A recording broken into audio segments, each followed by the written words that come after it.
నమస్తే. ఈరోజు నేను ఎంఎస్ రామారావు గారి సుందరకాండ గురించి మాట్లాడదాం అనుకుంటున్నాను. నా చిన్నప్పుడు మేము ఆటలు ఆడుకుంటున్నప్పుడు లేకపోతే చెరువుల్లోనో కాలువల్లోనో ఈత కొడుతున్న రోజుల్లో కొన్ని ప్రత్యేక దినాల్లో దూరంగా తెరలుగా గాలిలోంచి ఎంఎస్ రామారావు గారు పాడిన సుందరకాండ వినపడుతుండడం నాకు ఇంకా గుర్తే. అయితే అది కేవలం వినిపించడమే, వినడం కాదు. నాకు ఒక 14-15 సంవత్సరాల వయసు ఉన్నప్పుడు విశాఖపట్నంలో నివసిస్తున్న మా పెద్దన్నయ్య సెలవులకి టేప్ రికార్డర్ ఇంటికి తీసుకొచ్చి పిల్లలందరినీ పిలిచాడు. అప్పటి వరకు రేడియోలో పాట వినడం లేకపోతే గ్రామ్ ఫోన్ రికార్డుల్లో ప్రత్యేక ప్రోగ్రాంలు అప్పుడు పాటలు వినడమే మాకు తెలుసు. టేప్ రికార్డర్ తెలిసినా మా ఇంట్లో అదే మొట్టమొదటిసారిగా టేప్ రికార్డ్ చూడడం. సో ఎంతో ఇష్టంతో నచ్చిన పాట వినొచ్చని అందరం చుట్టూ కూర్చుంటే అప్పుడు ఈ ఎంఎస్ రామారావు గారి సుందరకాండ ప్లే చేశాడు. ఒక్కసారిగా బుడగలోంచి గాలి తీసినట్టు అయిపోవడం నాకు ఇప్పటికీ గుర్తే. సుందరకాండ వినగానే ఇదేంటి, ఏ అడుగు రాముడో ప్రేమాభిషేకమో పాటలు వేస్తాడనుకుంటే ఇలాగ ఎంఎస్ రామారావు గారు సుందరకాండ వేసాడేంటి అనుకునే మనస్థితి, కానీ ఏమీ అనలేని పరిస్థితి. ఎందుకంటే నాకంటే 16 సంవత్సరాలు పెద్దవాడు. తర్వాత కాలంలో చనువు పెరిగిన తర్వాత ఒకప్పుడు నేను అడిగాను, అదేటనియా అప్పుడు నువ్వు టేప్ రికార్డు తీసుకొచ్చి పిల్లలందరినీ పిలిచి సుందరకాండ వేసేవు, ఏదో మంచి పాటలు వేస్తావు అనుకుంటే. అప్పుడు మా అన్నయ్య అన్నాడు, దానికే అద్భుతం అన్నాడు. మరి ఆ అద్భుతం నాలో ఎప్పుడు ప్రవేశించిందో, నేనెప్పుడు అద్భుతానికి ఆకర్షితుడినయ్యానో నాకు తెలియదు. కానీ తర్వాత కాలంలో ఆ సుందరకాండ నాకు ఎంతో ఇష్టమైన గానమైంది, నా జీవితంలో ఒక భాగమైంది. ఆ తర్వాత నేను కారు కొన్న తర్వాత ఎప్పుడు లాంగ్ డ్రైవ్ వెళ్ళినా ఎంఎస్ రామారావు గారి సుందరకాండతోనే ప్రయాణం మొదలు పెట్టడం నాకు అలవాటైంది. ఎన్ని రోజులు ప్రయాణమైనా ప్రతిరోజు మొట్టమొదటిగా సుందరకాండ వినాల్సిందే. మరి ఆ గానంలో గాత్రంలో ఏముందో. 1921లో పుట్టిన ఎంఎస్ రామారావు గారు చిన్నప్పటి నుంచి పాటలు పాడేవారు. ఆయన ఇంటర్మీడియట్ చదువుతున్నప్పుడు అంతర్ కళాశాల పోటీలలో లలిత సంగీత పోటీలవి, అందులో మొట్టమొదటిసారిగా పాల్గొని ప్రథమ బహుమతి గెలుపొందారు. న్యాయ నిర్ణేతలలో ఒకరైన ప్రఖ్యాత రచయిత అడవి బాపిరాజు గారు ఎంఎస్ రామారావు గారి గానానికి ముగ్ధులై నువ్వు సినిమాల్లో ప్రయత్నించవచ్చు కదా అని ప్రోత్సహించారు. తర్వాత 1943-44 ప్రాంతాలలో వైవి రావు గారిని దర్శక నిర్మాత ఆయన తీసిన తహసీల్దార్ అనే చిత్రంలో మొట్టమొదటిసారిగా ఎంఎస్ రామారావు గారు ఒక ఎంకి పాట పాడారు. ఆ చిత్రానికి నారాయణరావుకి ఈయన గాత్రదానం చేశారు, అంటే నేపథ్య గానం ఇచ్చారు, ప్లేబ్యాక్ సింగింగ్. తెలుగు చలనచిత్ర పరిశ్రమలో అది మొట్టమొదట ప్లేబ్యాక్ సింగింగ్. ఎంఎస్ రామారావు గారే మొదట నేపథ్య గాయకుడు.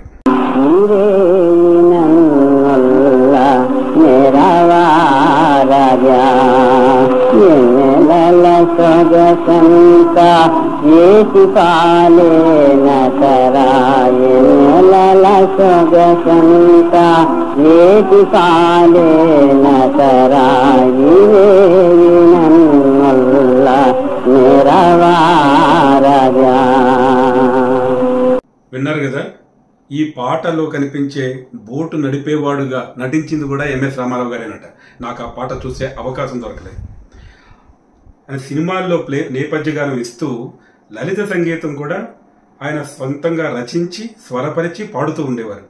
ఈ విశాల ప్రశాంత ఏకాంత సౌధంలో అనే తాజ్మహల్ని ఉద్దేశిస్తూ ఆయన రచించి స్వరపరిచిన లలిత సంగీతం 1952 ప్రాంతాలలో రేడియోలో వచ్చి అది ఎంతో ప్రాముఖ్యతను సంతరించుకుంది. ఆ గీతం ఎంఎస్ రామారావు గారు పాడిన పాటలలో అది ఒక గొప్ప పాటగా చెప్తారు. తర్వాత కాలంలో ఆ పాటని నీరాజనం సినిమాలో కూడా పెట్టారు, అంటే పాత నీరాజనం.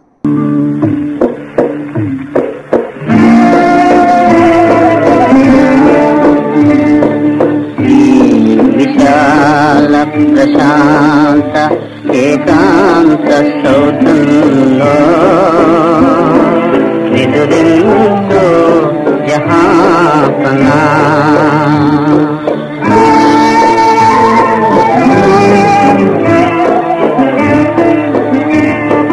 పండు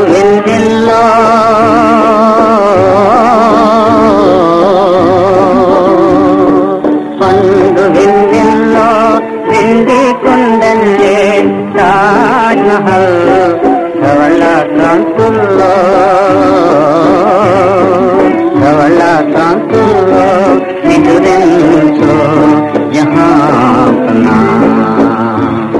అది పాట, ఒక విషాద గీతం.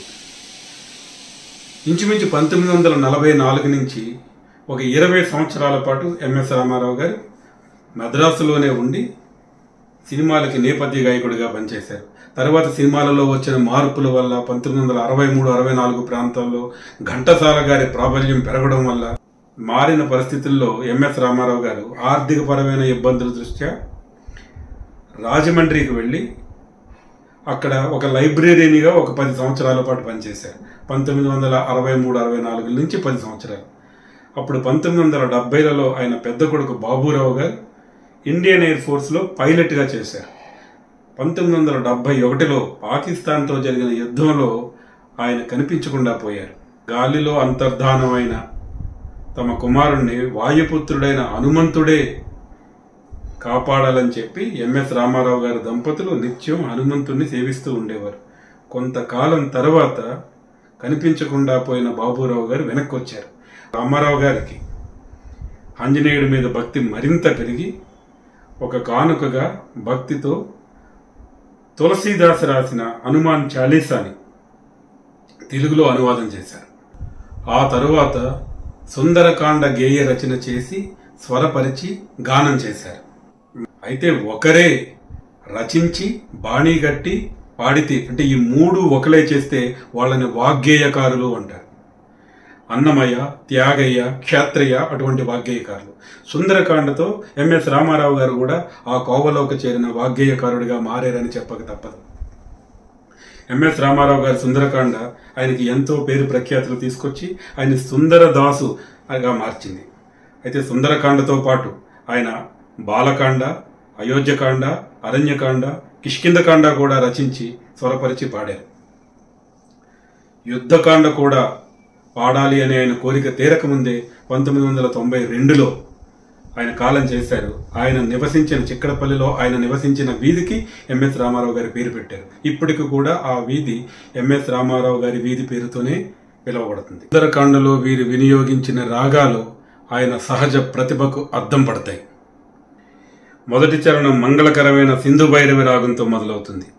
శ్రీ హనుమంతుడు అంజనీసుతుడు అతి బలవంతుడు రామభక్తుడు లంకకు పోయి రాగల ధీరుడు మహిమోపేతుడు శత్రుకర్షణుడు జాంబవదాది వీరులందరును ప్రేరేపింపగా సమ్మతించెను.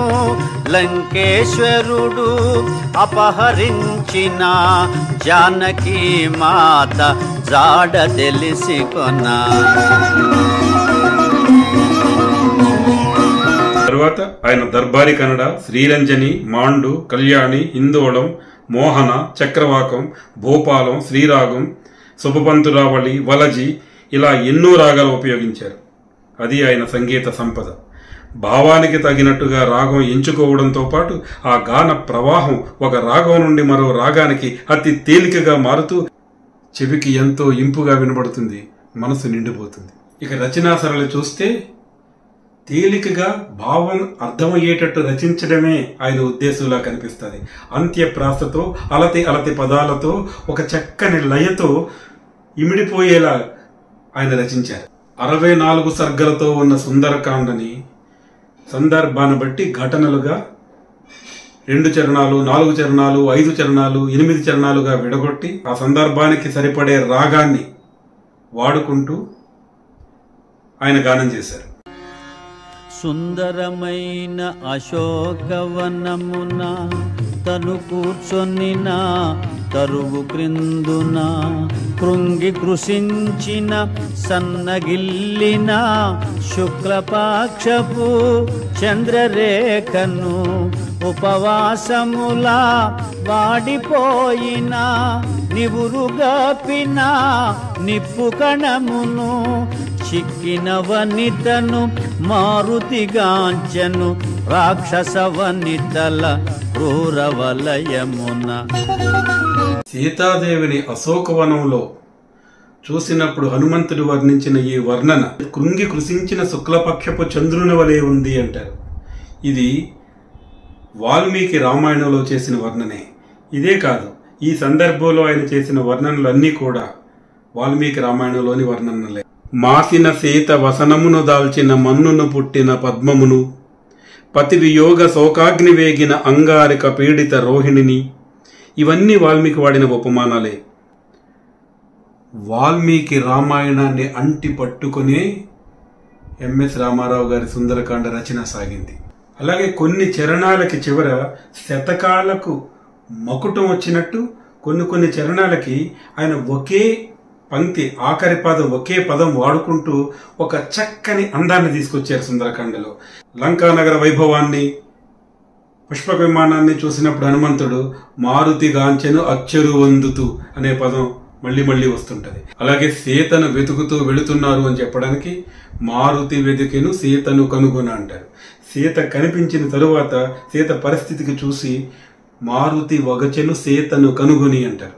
అలాగే సీత రావణాసురుడితో మాట్లాడినప్పుడు రావణాసురుడిని ఎలా తీసిపారేస్తుందో చెప్తూ తృణము కన్న రావణుడే హీనమన అంటారు. అంటే తృణము గడ్డుపోచులా తీసిపారేస్తుందని చెప్పి. అలాగే త్రిజట తన స్వప్న వృత్తాంతాన్ని మిగిలిన రాక్షసీ స్త్రీలకు చెప్తున్నప్పుడు ఆ ఘటనలో భయకంపితులైరి రాక్షసీ గణము అంటే ఈ పదాలు ఆ ఘటన జరుగుతున్నంతసేపు ఈ ఆఖరి వాక్యం మళ్ళీ వస్తూ సుందరకాండకి ఒక గొప్ప అందాన్ని తీసుకొచ్చింది. శతకంలో మొకటంలా సుందరకాండలో ఎన్నో గొప్ప పదాలు, ఎన్నో గొప్ప వాక్యాలు ఉంటాయి. పదముల రాలినే పయనమైతిని, పదములు రాకనే మరలి వచ్చి తిని అంటాడు హనుమంతుడు. అలాగే నే పోవలే క్షణమెంతో విలువలే నీ దీవెనలే నాకు బలములే అంటాడు మైనాకుడితో హనుమంతుడు. అలాగే రజనీకరుని వెలుగున తాను రజనీచరులా కనుల పడకను అంటాడు. రజనీకరుడు అంటే చంద్రుడు కాంతిలో వెన్నెలలో రజనీచరుడు అంటే చీకట్లో తిరిగేవాడు, రాక్షసులు కనబడకుండా వెళ్ళాడు అని చెప్పడానికి. మారుతి వగచెను తా చేసిన పని గని తన కోపమే తన శత్రువని అంటారు. ఆ లంకానగరం దహించిపోతున్నప్పుడు మళ్ళీ హనుమంతుడు చూసిన తర్వాత శతయోజనముల వారిధి దాటి లంకాపురమున సీతనుగాంచితి రాలు కరుగగా సీత పలుకగా నా గుండెల క్రోధాగ్ని రగులగా అసురుల గూల్చితి లంక దహించితి రావణునితో సంవాదము సల్పితి అని మారుతి తన లంకాయానమును రామచంద్రునకు విన్నవించెను. చాలా గొప్ప పదాలు. ఇది అది అని చెప్పలేము. సుందరకాండలో పదాలు గాని వాక్యాలు గాని ఇది బాగున్నది అని చెప్పడం చాలా కష్టం. ఈ మధ్య మా అబ్బాయి సుందరకాండ గురించి మాట్లాడుతూ ఆ పాట ఎప్పుడు విన్నా ఒక పాజిటివ్ వైబ్ వస్తుంది అన్నాడు. చిన్నప్పుడు సుందరకాండ వింటూ ఊర్లు వెళుతుండేవాళ్ళం, ప్రయాణాలు చేస్తుండేవాళ్ళం కాబట్టి అవి గుర్తొచ్చి ఎప్పుడు ఆ పాట విన్నా కూడా ఒక పాజిటివ్ వైబ్ వస్తూ ఉంటుంది అన్నాడు. నాకు సుందరకాండ ఒక పాట కాదు, అంతకంటే చాలా ఎక్కువ. నేను ఎన్నో క్లిష్ట పరిస్థితులలో నన్ను సాంత్వనపరిచిన దివ్యమైన ఔషధం సుందరకాండ. ఎన్నోసార్లు నన్ను నేను సమన్వయపరుచుకోవడానికి ఉపయోగించుకునేదే సుందరకాండ. ఎటువంటి క్లిష్ట పరిస్థితిలోనైనా 2 గంటలు ఉన్న సుందరకాండ వింటే నేను మామూలు మనిషిని అవ్వే అవకాశాలు చాలా ఉంటాయి. అది నాకు ఒక ధ్యానంతో సమానం. ఈ మధ్యకాలంలో కూడా ఒక అత్యంత బాధాకరమైన సంఘటన జరిగినప్పుడు నేను మళ్ళీ సుందరకాండ దగ్గరికే వెళ్లాల్సి వచ్చింది. కొంతవరకు సుందరకాండే నన్ను మామూలు మనిషిని చేయగలిగింది. ఎటువంటి క్లిష్ట పరిస్థితిలోనైనా సుందరకాండ ఉంటే నేను మామూలు అవుతాను అనే నమ్మకం నన్ను సుందరకాండ వినేలా చేస్తుంది. యద్భావం తద్భవత్ అన్నట్టు ఆ నమ్మకమే నన్ను మామూలు మనిషిని చేస్తుంది.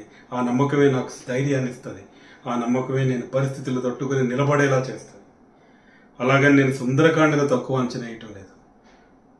నా జీవితంలో నాకు తెలియని, నేనెప్పుడూ కలవని, కనీసం కంటితో చూడని ఒక మనిషికి నేను రుణపడి ఉన్నాను అంటే అది ఎంఎస్ రామారావు గారికే నేను చెప్తాను.